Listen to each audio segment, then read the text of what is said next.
From Keene in the Shire, the Liberty Media capital of the world, this is Daryl W. Perry, host of FPP Radio News for Monday, July 3rd, 2017. Silver is trading at $16.39 per ounce. Gold is valued at $1,232 per ounce. Bitcoin is trading at 1.7 cents, and the average price of Bitcoin is $2,507. Antiwar.com reports fighting between Syrian forces and rebels along the Jordanian border saw some cross-border fire when, during the Syrian military airstrikes against the rebels, 3 of the missiles flew wide of the conflict and landed inside Jordanian territory. Rebels control the border crossing on the Syria side in the Daraa province. The Jordanian military confirmed the incident, saying that the 3 missiles fell inside of their territory and caused a small fire. A local Jordanian government Facebook page claimed a doctor was slightly injured in the situation as well, but did not say how. Jordan has hosted some U.S. arming and training of Syrian rebels, but has for the most part tried to stay out of the war. This was comparatively easy when the region along the border was completely rebel-dominated, but is getting harder and harder to pull off as the Syrian government aims to recover its southernmost territory. Though there are still substantial rebel presences in the Daraa province, which is where the civil war started all those years ago, the largest rebel strongholds in the country are now exclusively in the north. As the government tries to reclaim the south, it's going to risk putting a lot of fighting right along the border. For nearly 40 years, Roberts & Roberts Brokerage has been a trusted source for buying and selling precious metals like gold and silver. They also take Bitcoin for precious metal purchases and have permanently removed the minimum purchase amount for all orders paid in the digital currency. Call Roberts & Roberts today for knowledgeable advice on buying and selling precious metals and a forward-thinking approach to new technologies. 800-874-9760 or visit online at rrbi.co.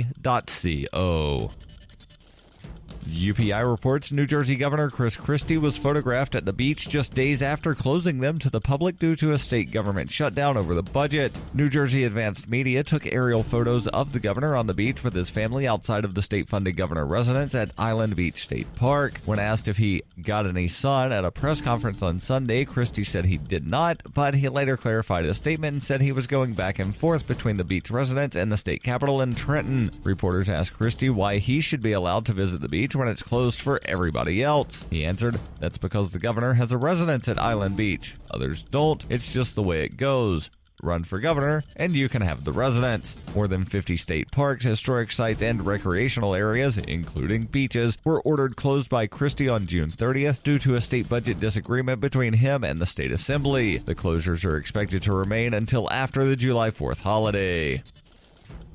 Are you an advocate for free market money? Do you promote Bitcoin as an alternative in a fiat-centric world? Then you need Spendabit in your arsenal, the search engine for things you can buy with Bitcoin. Spendabit aggregates millions of products from thousands of Bitcoin-enabled merchants. Keep your money in the free economy. Visit spendabit.co today. Bitcoin merchants, ask about our merchant suite to reach even more customers. Spendabit.co.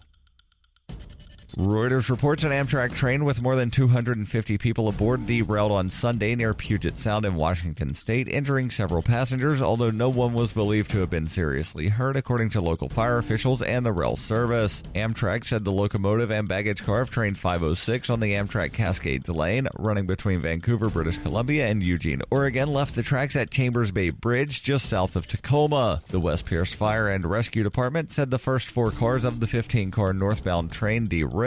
Images of the wreck posted by local media showed the engine lying on its side a short distance from the shore of Puget Sound near Chambers Bay Marina. Amtrak said in a statement the cause of the accident was still under investigation. Several of the 267 passengers on the train suffered minor injuries, but no casualties were reported and nothing serious, and none of the crew were hurt, according to Amtrak. The fire department said there were no significant injuries or fire during the incident. Amtrak said all passengers were evacuated and emergency responders were on the scene, adding that travelers were being provided with alternative transportation. Seattle area news outlet Como News reported that authorities dispatched rescue boats and a dive team to the area as a precaution, but there was no indication that anyone ended up in the water. Firefighters also deployed floating oil-absorbent booms in the water in case of a fuel spill, but none occurred, according to the fire department.